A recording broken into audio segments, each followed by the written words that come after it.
Many of you are aware of the Frostnite game mode. This is the Frostdome build. I do have a YouTube tutorial out on it. I also have a 45-minute how to get a completion in the 45-minute public games with randoms.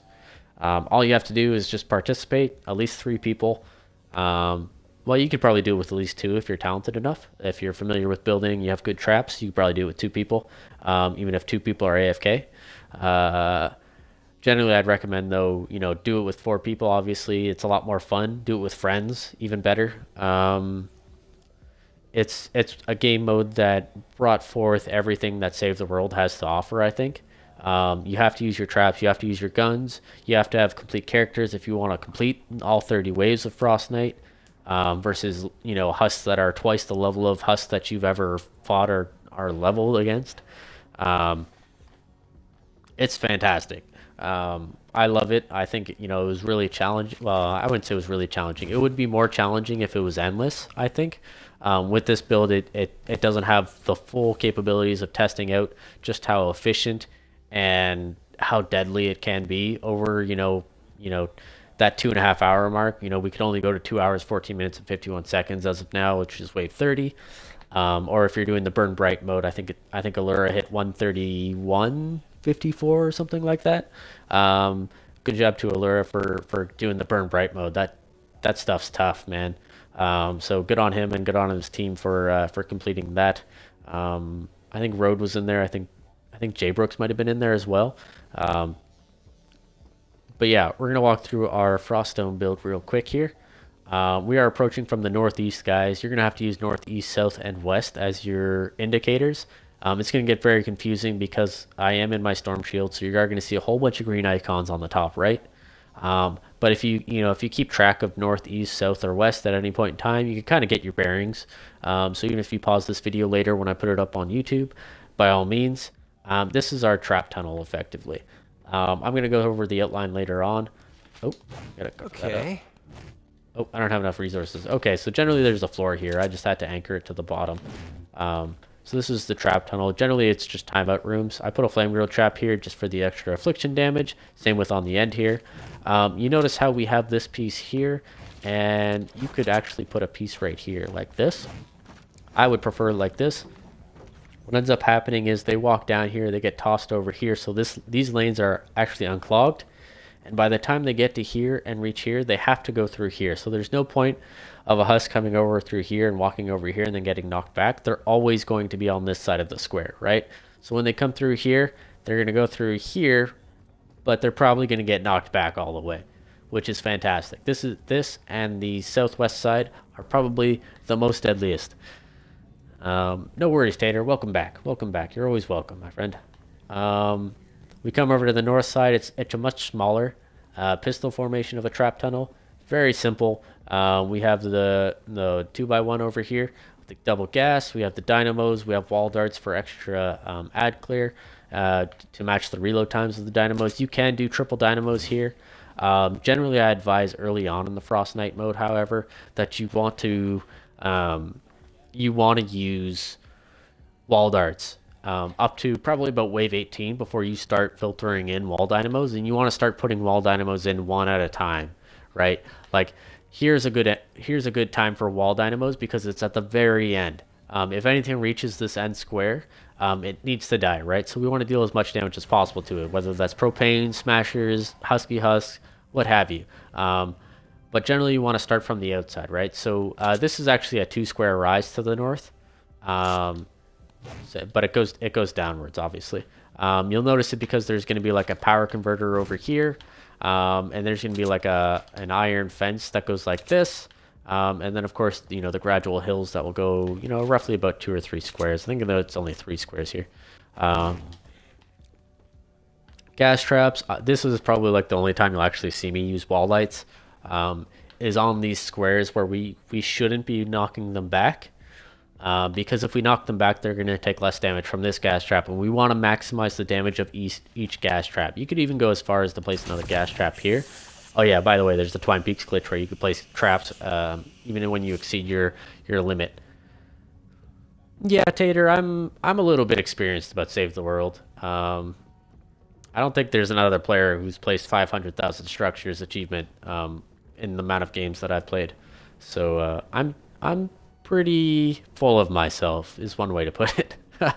um, for those watching on YouTube, after I post this, Commentator is a great person. His Twitch name is actually Commentator for You, and for the sake of this, I'm also going to put him up in the YouTube video description. You should check him out. He's a good guy. He's got a great community too. My good friend Jimbo is part of it, and I think they're both fantastic people worth your time. But as far as Fortnite Save the World goes, this is your north side, right? We've got wall lights here. These walls on the side here. Oh, that's weird. These walls on the side here cause the husks to path around it. It's just an extra second or two underneath the gas trap, but the gas trap itself, like if these walls were like so, they would come through right here, right? So they're going to activate the gas trap because they walked over the square, but they're not going to take practically any damage. They're going to take some affliction damage, but that's about it. But the majority of the gas trap damage doesn't actually come from affliction. It comes from the damage itself on the trap. A lot of you know that affliction damage is 45% on the gas trap. So 45% of 10,000 is, it's negligible. Even though it lasts for 6 or 7 seconds with the effect duration perk on your gas trap, which I have, the majority of damage is going to come. If it crits once it's going to deal 43,000 damage, right? If it crits once, then the affliction damage is also going to crit. So it's more chance for that.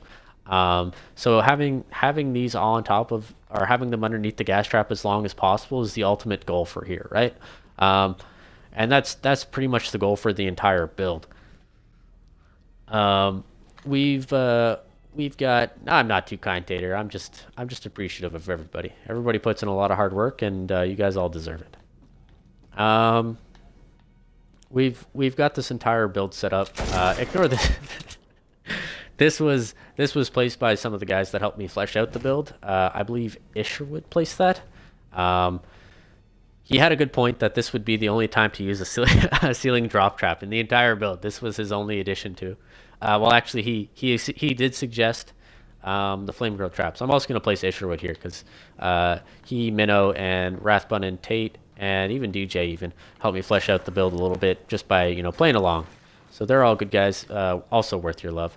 The ceiling drop trap, you don't need it. Like I said in my ceiling drop trap videos themselves on YouTube, you don't need ceiling drop traps. The damage is atrocious. It hardly ever crits.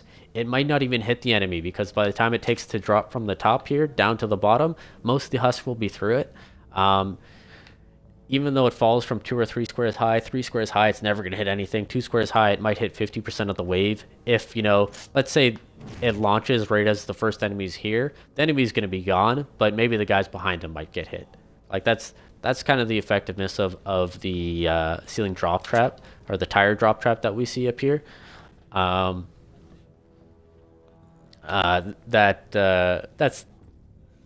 mumbling now. So that's just the effectiveness of the ceiling drop trap in the game at the moment. Maybe they'll change that in the future, but for now that's it. We got a wall dart there because it does fire 3 squares. So as they reach this crest, they'll proc it to fire off. They might get hit by 1 or 2 wall darts, so they're taking decent damage if they're a husky husk. We have a wall light and a wall dynamo here because as they reach the top on this middle path, this actually doesn't need to be here. Because this is a gradual rise, they can walk up like these sides. They just generally don't because we have it blocked off. But this is a 2 square rise, so we can't actually build on this square, so that's why I don't put any traps there. But as they come to the top here, they'll, like right about here, they'll be high enough to proc the traps. They'll be stunned a little bit, and the wall dynamos will go off. They'll be impacted a little bit, and there will be so few enemies that they could still path around each other. Otherwise, I wouldn't use a wall light there. So that's fine by me. We have our timeout room here, very standard. We have it reinforced. You can see the stone stairs sticking out of this level 2 metal wall with the dynamo on it. So that's reinforced there, right? It also serves to reinforce this trap tunnel so that they don't just walk through this wall or smashers don't charge through it potentially, because that does happen from time to time, even with mini bosses. So we got that all settled. We have reinforcement right here as well as right here so that they don't go across.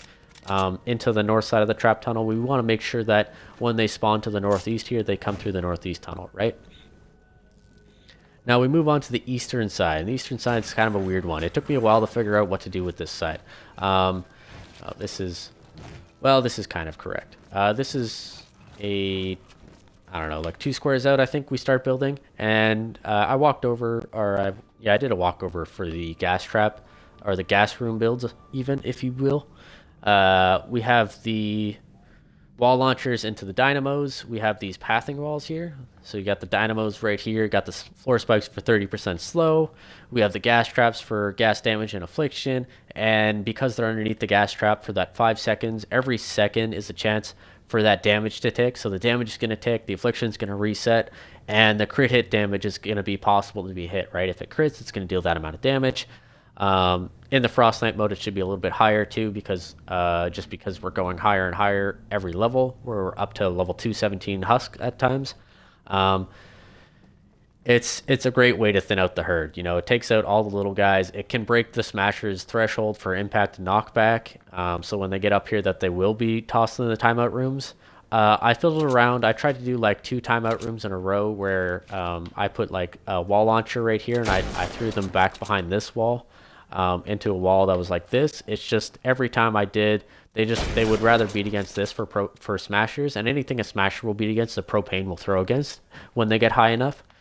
So when dealing with enemies that jump in level, you know, 8 or so levels each wave, we really want to make sure that that we avoid any kind of interference from propanes and Smashers. And what I found was when I did something like this, they don't actually beat against this.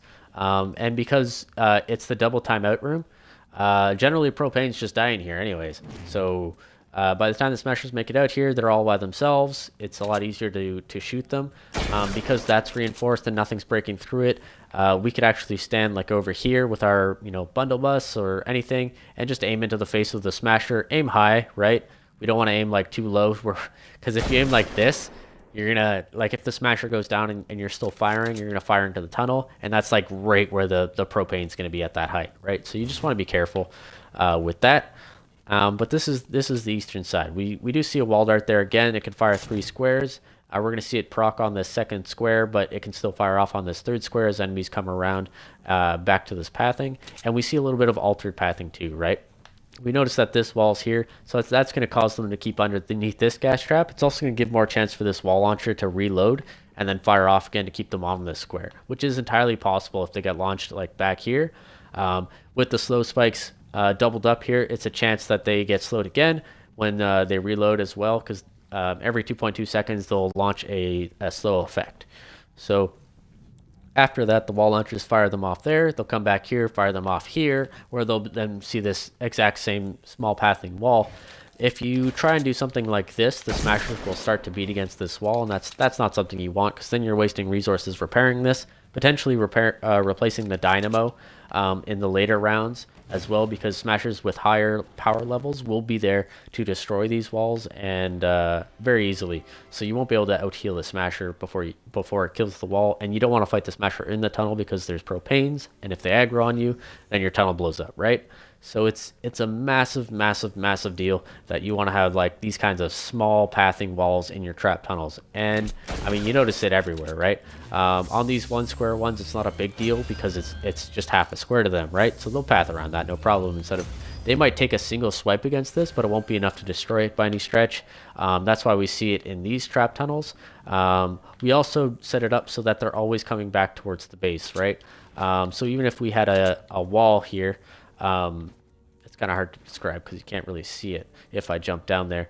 But even if they were tossed over here, the objective's still over here. They still have to walk around, and then it's like 0.25 of a square for them on their AI pathing algorithm. So it's not a big deal to have these kinds of squares. This is a side I messed up. If I were to remake this, I would make the trap tunnel dead center down here. The only problem with making it dead center down here, and the reason why I made it like this, is because if you make it dead center down this tunnel and then just move the trap tunnel over one, which is fine, mind you, it's not a massive deal. It's just you have to keep coming out and replacing, what is it? It is, okay, so if the trap tunnel's there, sorry, I have to you have to replace this square. Because what you're going to do is you have to place this square in front, otherwise you don't have enough room to kill inside your trap tunnels themselves. Even if you create, multiple timeout rooms, you're not going to have enough room to kill. So you have to place a wall right here, which, obviously we have this wall. But assuming this is just a giant open timeout room going off to the right, where they have to come back to the base on the left, you want to place a wall here and then just move all these wall lights over one to the left of mine now, to the right if you're looking this way. So it doesn't, you move it over one, that's fine, but the problem is all these metal squares are hanging over a pond in the Frostnite mode. So this is where the pond is, by the way. The barn is over here. And the enemy spawned so close that they ended up actually destroying this at times. So you actually have to come out here at the start of the wave, let them spawn in the first time, replace these, and then hurriedly get back into the thing. I didn't notice that effect to happen on if I placed the tunnel over here, so that's why I did, just to keep it safe, keep it simple for you guys. So you could just be like, okay, I have to go, 1, 2, 3 squares, and then place the next thing, and then it's, 1 square on the corner for the southeast side, right? And then of course, you go 2 squares on the eastern side, and then there's your next trap tunnel, 2 squares, there's your next trap tunnel, and then there's another 4 squares, I believe. Yeah, 4 squares, and then you start your next trap tunnel. And then this aligns with the edge of the rock cliff, I believe. No, it should be 1 square ahead of the rock cliff. So this side aligns with the rock cliff. So it's well, the rock cliff's on the west side, so you wouldn't exactly see it, but it's just for reference for you. You can go back in the video and potentially just note it down for yourselves. I mean, obviously, we have lots of gas on the outside here. The gas is something you'll be adding gradually after wave 18. You don't need a lot for this side because it's so far out. They're going to be taking so much damage. You got 1 gas trap here, 3, 4, 5, 6, and that's even before they enter the base, right? And then we got a zapper on the end. We have 2 gas traps here, 3 gas traps, if you will, a dynamo on the end for the later waves. You could even put a dynamo on the end for the start of the waves, just the end. Whatever comes through, you just want to kill, right? But again, for this one, you just want to be wary because if they destroy these, or sorry, this one, I believe, yeah, it would be this one. When they destroy these two, they can't actually get into this trap tunnel from this side, and they won't spawn far enough over here to walk all the way around here, then be an open wall right here, right? If we moved it over 1 square. So you have to, I mean, the easy mode is just build it like this. You'll only get about 50% of the wave coming through here. That's not a big issue though. It's enough. But just to increase efficiency, I'd move it over and just, come out here and put squares down over the pond so that they could actually walk from one side. I think this is where like the bridge is. So it's possible for them to walk forward onto that and then into the tunnel, which would of course be right here at that time. So they would be walking around here. Oh, that was a deep breath. Okay. I do put wall launchers here. I do find these walls generate a lot of aggro because of the pond effect. They can generally destroy what would be these 2 squares. And then they'll generally beat against that wall. No, they would generally beat against that wall for some reason because they could like just barely get up against it. But sometimes like this tunnel would be hard to reach, but not too hard to, I don't know. It's kind of hard to explain. But for whatever reason they did it, and that's all because these squares got destroyed whenever they spawned in. But that's only for their premier spawn, like their very first spawn in on the south side. Each time they spawn in on the south side, they have a chance to destroy these 3 squares, potentially even more, right? So just be mindful of that. Make sure you trap that up a little bit. Let's see. Or cover that up a little bit so that they could walk across it. Because if they can't walk across it, they won't. They'll beat against something somewhere else, right? And it won't be the fact that they'll beat against 1 square and then walk up it, because this is just a giant pond. They'll be in a hole if they fall into it. And they can walk out here, and they can walk out over here, and they can walk out over here. So they will. And they'll beat against that instead of walking all the way around here, right? That's just the way their pathing works. And early game, you won't be able to reinforce behind that enough to stop them from doing that. So that's just something to be mindful of. Now we move over to kind of the southwest, and we notice the hole here. This is where the barn is. You'll notice the stairs will be on the back side. It's very, very simple. If you're looking at the south side schematic, you notice that I did, 1 square over there, and then it's going to be 3 squares from the trap tunnel, and then your trap hole will be right here, and then you got another 3 squares before you start entering another trap tunnel on the back side of the 3rd square. But this is kind of the edge of this side, which would extend on the west along there. As far as trap tunnels go, this is probably your most complete. Nothing will come through here except for smashers at 30% health. You want to start from the outside and work your way in, because obviously because of propanes, it will be a lot easier to build from the outside in as well. You want to start probably just putting gas traps in the center of your tunnels and floor spikes. That will take out, the first few waves. And then generally I start putting wall launchers on like these single squares at first, but I don't add this single square until like almost the very end, I think. So it's not a big deal. But for the other ones, like the north side and the east side, I generally put wall launchers on them a little bit more quickly. Even the west side, because of just because of how close they spawn to the objective itself. It's very difficult to kill propanes without them detonating with a powerful weapon that's worthwhile, because the game just doesn't hand you enough, right? So keep that in mind when trapping out properly, and I'll go over that a little bit more after I finish the walkthrough of the ground tunnels. So as far as the southwest side goes, this is probably a tunnel that I'm kind of like a little bit jittery about when I talk about, because I really like this. This kind of combines all the aspects of my my pathing. So you see here we got this little small wall on the side. I'll just edit it like that so you can see.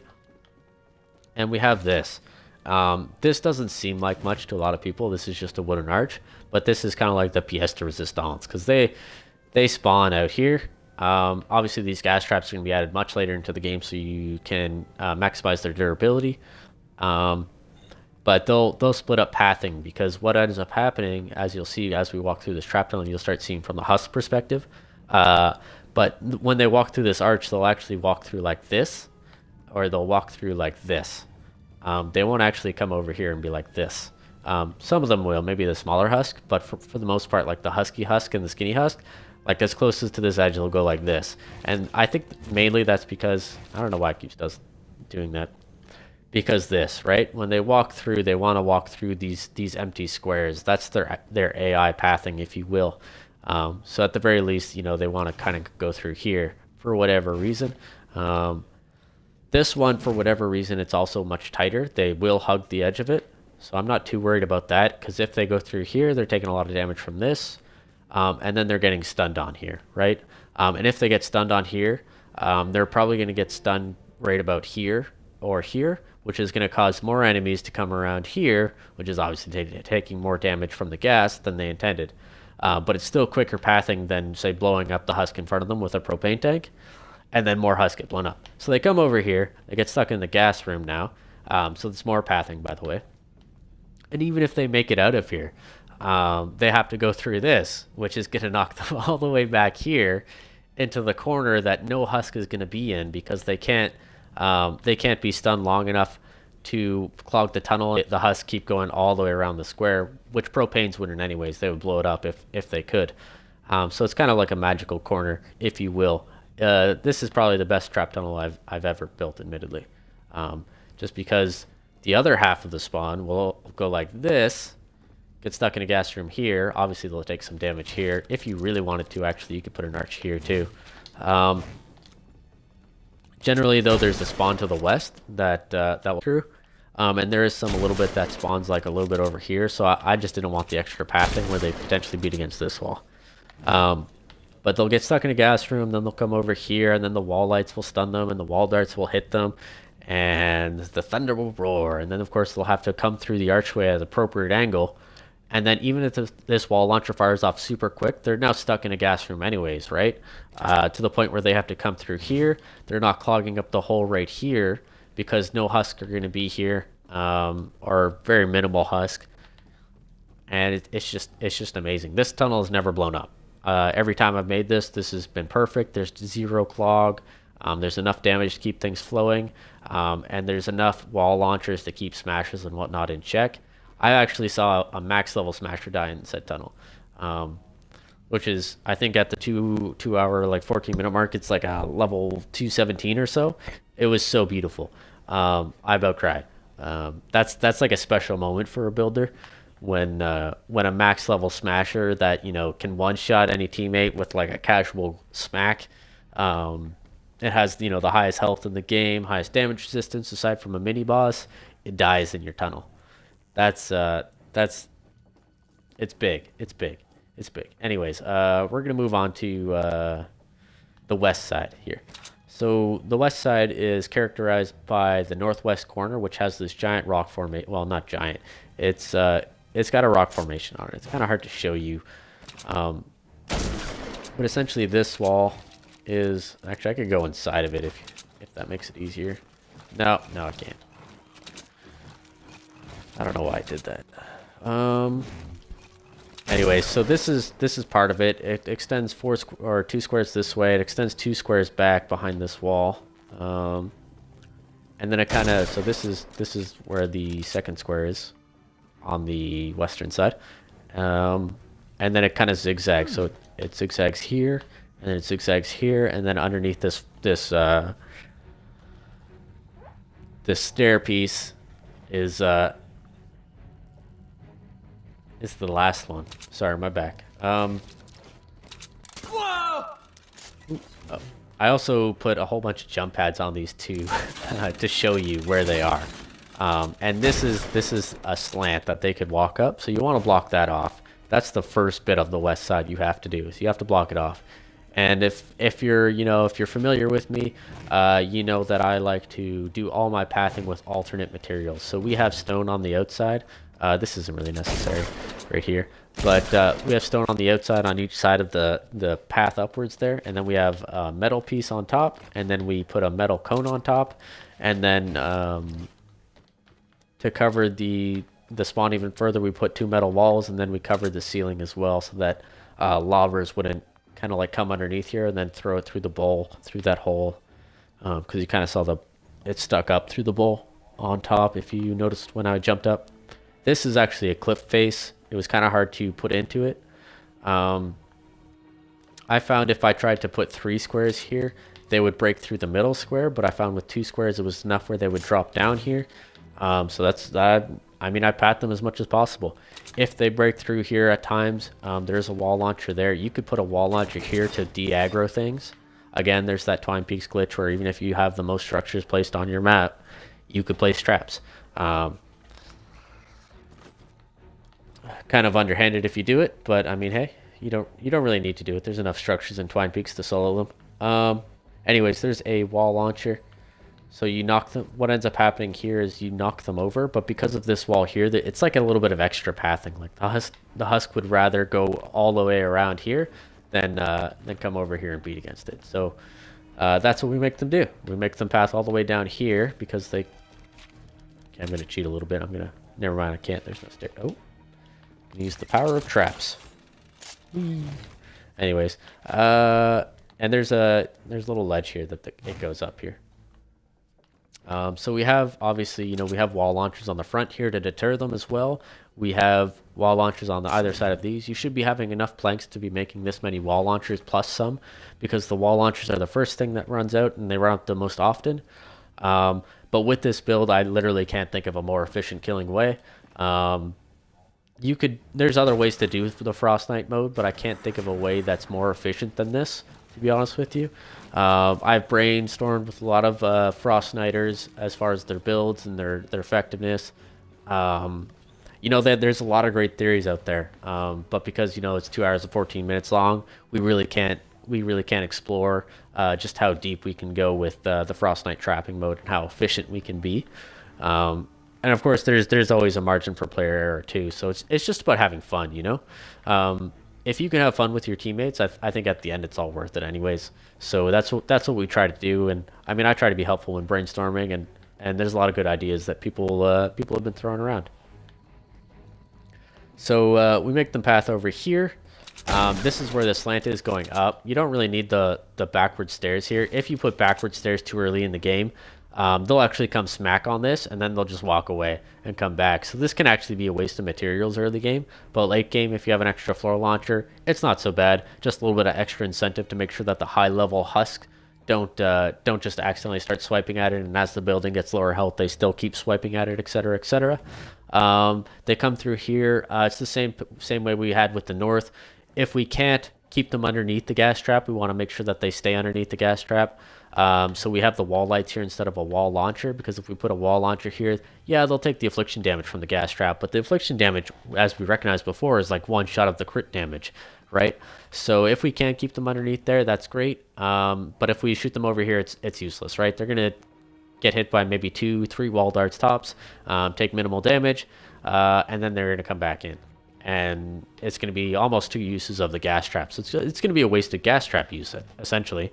And in a game that, defines, efficiency, because you roll in with practically nothing, you have to farm everything, and then you have the last 2 hours and 14 minutes if you want to go the distance. So that's Frostnite mode, right? So we come in here, we got the gas room, right? We have the wall lights because we don't want to knock them into our trap tunnel, obviously. We have the archway to center them in. On the opposite side, we also see another, rigmarole of stuff. A little bit of lag there, that's fine. So they come through here. Generally, don't see them roll around here. It's not often, but it's not often that they do it. You have to make sure that the center is reinforced properly. Generally, you need to only go 2 deep. It's kind of hard to tell on the reinforced walls, but it's really rare that a smasher wants to come through here at all, even though it's only 1 deep because of the trap tunnel behind it. Actually, so rare that it's non-existent, because they would much rather go through here, if at all. That's why, again, you want to layer defenses. In the event that you get a nature wave, you don't want to have full metal barricades, because they'll just walk through it like butter. So again, they come through here, they're hit by wall lights, maybe they're not stunned immediately, but their knockback or their threshold is clipped. You can place a archway here and here if you wished. You could put a wall lights here as well. I just put wall darts here because I didn't really need to stack them up because of the wall launcher. I need to put a wall launcher here to stop them from beating against this wall and to kind of reset their aggro. By putting a wall launcher here, I don't know if it's like placing a full wall. I'd say it's placing like a half wall behind it, if you will. Even with smashers, smashers will avoid walls with wall launchers as opposed to walls without wall launchers on them, if it's inconvenient for them. So it's just something to be wary of. So I put a wall launcher here. This is the only gas trap I think that's inefficiently used, but it's necessary if there's volume coming from the west, which there will be. A lot of enemies are coming through this western tunnel, and yeah, we could create a separate western tunnel, but again, we talked about that efficiency aspect. Is it worth separating 6 or 7 squares simply for another tunnel that we don't really need? I mean, making it to the 2 hour 14 mark is no problem with this build, because every block here resets their aggro anyways, and they're just going to keep coming around, and then they're going to come around, and then in the final gas room, and then in here. Generally, you're going to be shooting out smashers the entire way anyways. So that's something to keep wary of. But that's why you have soldiers, right? I mean, soldiers, the jarheads of the match, right? So you wanna knock them out. You want to keep them knocked out, and then you just want to keep circling around as your soldier. I played as a ranger when I think when I did my clear with Allura. I really like the ranger. He's my favorite class. I have a maxed out Viper, which is completely not so great perks, but I like it. But I need to change that up actually. But the soldiers, sorry, the soldiers need to keep their head on a swivel, because the takers will be hurting them quite a bit in the later rounds. Most people are familiar with that 44-minute threshold where the takers start coming and they're knocked out. A lot of players are also familiar with the 1 hour 22-minute mark where the takers come out in full again, and then of course around the 156 mark they come out again, and then the last few waves are just hell on earth too. So That's why we have all these gas traps in the middle. A lot of people like to use freeze traps with, ceiling zappers, and that's a lot of nuts and bolts. And freeze traps don't really do much. The gas traps with the flame grow traps. Sorry, use a lot of affliction damage. So it's good versus takers. It's going to mark their health bar on the map. It's going to point them out to us. It's also going to deal a lot of damage to them, which is nice, because affliction generally goes up with the trap damage, and the trap damage will go up as the Frostnite mode increases. And that's also why we have all of these stair pieces here. So at any point in time, the player can run up to the top here and avoid the takers. That's also the benefit of the bowl. The bowl allows us to consistently go up higher than the takers. If you're being tackled by a taker, the taker will one-shot you, pretty much like after the half-hour mark for a lot of players. If you have a lot of tanky health, like a constructor or something, you might be able to last 2 taker bombs, but the second one will take you out. So if you are being, shot by a taker, there's 2 options. One, you could build these doors. You don't want to clutter them up. If you're on console like me, you're going to have a really tough time going through a lot of doors, looking through, turning around, aiming, and shooting, right? That's a lot for console players to do. This is enough doors, to be honest with you, to avoid the takers. All you have to do is just, kind of stay near one. Go back if need be. Just make sure if you are being chased or not being chased. And just don't survive up here, right? Like, this isn't where you need to survive. You need to survive down here. This is the thing, right? You don't want to be exposed to a side that has a wave. So if they're coming from the west side, maybe run around the east side, right? So we're on the east side now. So we're running around the east side instead. So we're on the opposite side of the propanes. We could see the takers around us very easily. And if they come at us, we can then make it upwards, right? It's the same way if you're just kind of sandwiched in here. You could just kind of look around really simply and then move up, right? And it's very easy. And the reason why we put these stairs at the top is because if the smashers end up breaking through, they'll start charging. And once they charge, they'll end up walking up these stairs, actually. It's kind of funny. But then they'll start destroying the bowl. And if they destroy the bowl, then that means the lobbers can start throwing lobbers at us if the bowl's not properly repaired. It takes a little bit of getting used to build the bowl. It takes a little bit of used to getting the lobbers to behave, if you will. However, the smashers will just roll up here and then fall down and then keep rolling up here. If you don't have these stairs, they'll break through these stairs. So that's the issue. I don't know why it's like that. If you drop them, it's like a baby or something. Sometimes they'll run up here and they'll take out these stairs, and then they'll just stop. Or they'll run up these stairs. But for some reason, they want to take out that second object up here. Whatever. Let them do it, right? This top thing, totally dispensable. Make it out of wood, it doesn't matter. It's not going to be hit by anything. Anything relevant, that is. If you do get lobbers attacking you from inside the bowl, what you want to do is... Oh, that's not what I wanted. Most commonly it happens on the east side because the east side needs to be built 2 squares down onto the bowl. But you just want to, wherever they're coming through, you obviously want to repair the bowl. And then you want to create a little bit of a patch, if you will. And you just want to square it off. And then if you notice they're attacking another spot, just square it off again. And if it's a rectangular patch, square it off again. What you're doing is you're creating like a bowl on top of the bowl. And then it's dissuading them from whatever they're wanting to do. What oftentimes happens is, put a jump pad here so I can get up there because I'm not a ninja, is with the east side, because it's so because we have to start so soon because of the cliff that's right here, so we don't build stairs essentially up the cliff so that they could get in. We have to go and we have to build this too high to cover our trap tunnel underneath. Otherwise, what the lobbers will do is they'll say, okay, this trap tunnel is only 1 square away from the burner itself, which it is, when you consider the stairs as part of the burner, which the lobbers do. And they'll start throwing it underneath the bowl to target the trap tunnel. Sometimes they'll hit the bowl itself, and most times they'll just keep targeting the bowl. So you want to go in here and you want to build this too high. Every other side, though, you could just go 1 high. You could actually do that from inside the bowl itself. I don't know if I could show you this.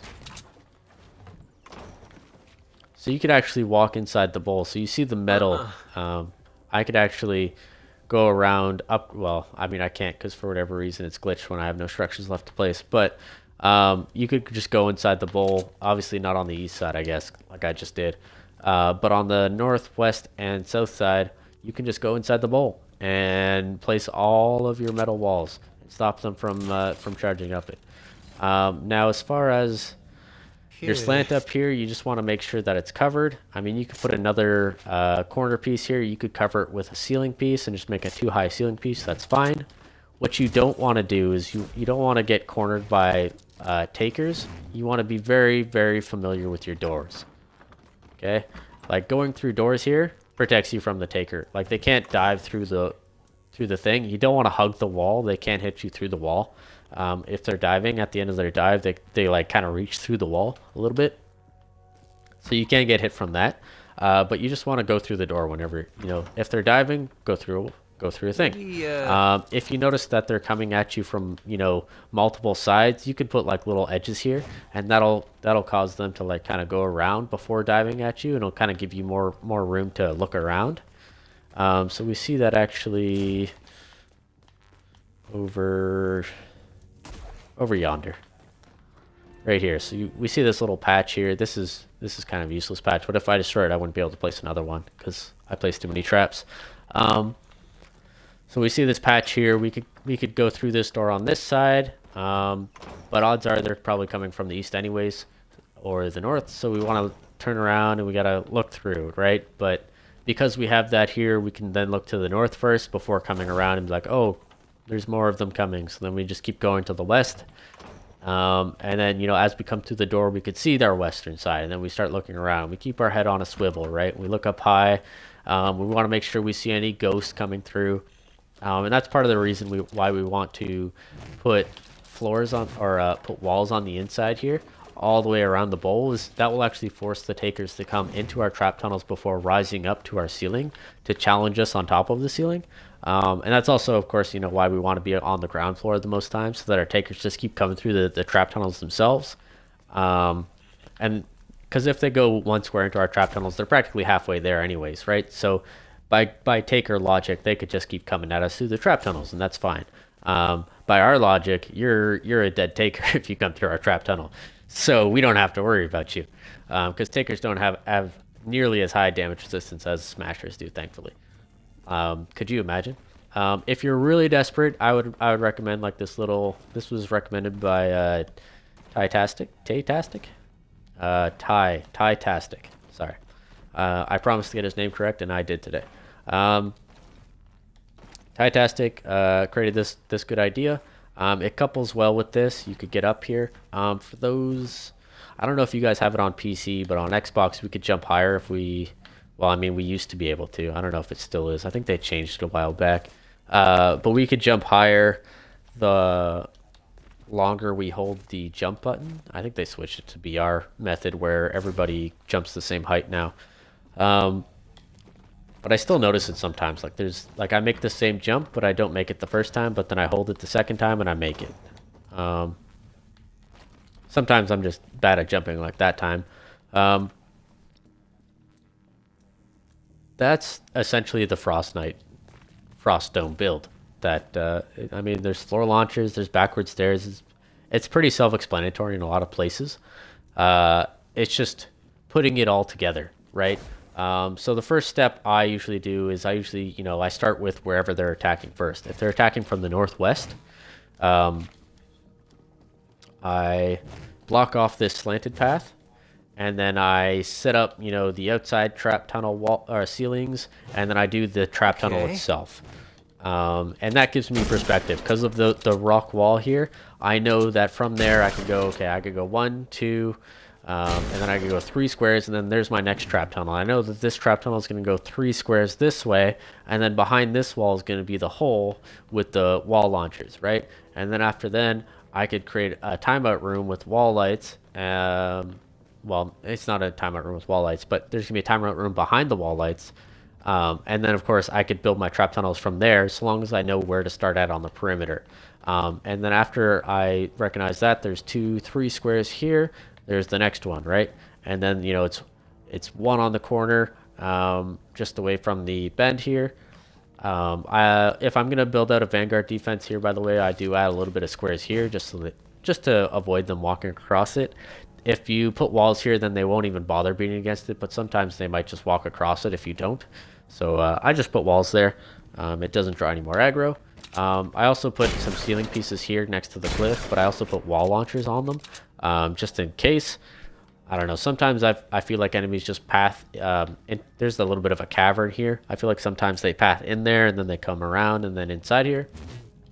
But it's very few enemies, so it doesn't need anything extensive. But again, you know, we got that 2 squares. We got our trap tunnel. We got our pistol formation with the timeout room and the gas room. And then of course we have our minor pathing walls right here, here, and then here where they're pretty much stuck if they get through. We have our wall lights on the outsides. I don't put any gas trap here actually, just because I wanted to make sure that they, you know, if they fell over, you know, they could either fall here or there. It's not a big deal. Especially if they come down here. I didn't want to create more aggro for this trap tunnel. I'd rather they just come through here. I think they go through that one anyways though. This one might actually be a useless trap tunnel, but there's only about 5% enemies that come through it. So I leave it like that. But after that, you know, you got your 2. This is obviously characterized by the fact that it's just dead on with the burner. So it's very easy to build this. And then after you build this, you go 1, 2, 3, 4. I didn't shoot the second one. But after the 4th one, the 4th one is actually the wall. So you create your timeout room behind it. But after that, you want to reinforce the 3rd and the 2nd walls. And on the 5th, you get your other one. So there's actually a cliff right here. And again, you know, we have this corner piece. We don't want them to walk across, but we still want to deal damage to, because they're still going to be coming through here, right? We can put an archway here if we wanted to. I put one here. You could put one here if you wanted to. But they spawn so far out here. It's such an angular one because it just kind of goes out. Oh, it just kind of goes out and out. So that's that. I mean, you come over to the north side. It's not quite straight on. You have to build 1 square over. So, you know, you start your stairs and it lines up right against the brick cliff. So we see the jump pad here. That marks the brick cliff. That's actually the edge of the brick cliff. So that's how I note it as. So I put the stairs on the edge of that brick cliff. I put another stairs there, but I also go to the front here. I would go underneath this ledge and I'd put a wall here. But generally I start from this wall and then I work my way backwards with, you know, wall, stairs, etc. Of course, I reinforce it as I go along as well. And then I build my trap tunnel. The thing is, if you build this dead on with it, because this side is so short, and because you need them to kind of walk up this middle path off to the side a little bit, it becomes very likely that propanes will just throw it at the base, because it's so hard to kill them when they're just out and down here. We don't have nearly as much killing power as we do on the east side. That's also directly with the burner, because we can't create so many timeout rooms because of the cohabitation with the northeast side trap tunnel behind this wall. We need this stairs behind this wall, right? Otherwise they would come through it and then they would just keep going, right? So it's very finicky a little bit, but once you get the hang of it, it's a lot easier. I mean, that's it, right? Like, I went from one rock wall to another. As far as the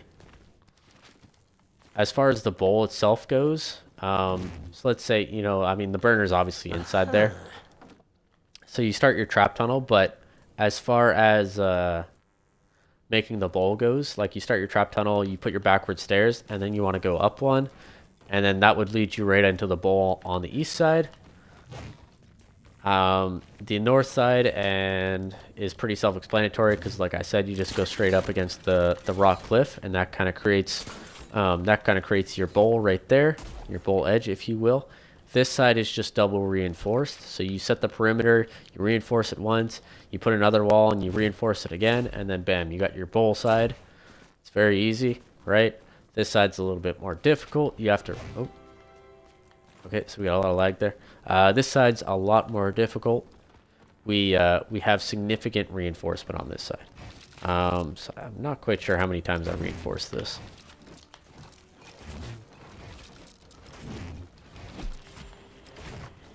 Pretty sure this would be the trap. Yeah, okay. So, you know, you stairs, wall, stairs, wall, and it's not like it needs to be this reinforced, but you want to create like this seamless transition from the ground floor to the top side bowl, where you're not kind of charging up at an angle, because the takers will still follow you, and you'll be moving at a decreased movement speed up these. Well, not decreased movement speed, but you won't be covering as much ground as you would, say, on flat ground. So we wanna create these up to movement speed, but essentially you go 1, 2, 3, and then on the 4th square, you want to start building up so that on the 5th square you're on the south side bowl edge. East side we went over, west side we went over, north side went over. Okay, so that's our bowl, that's our Frostdome trap tunnels, guys. Thank you so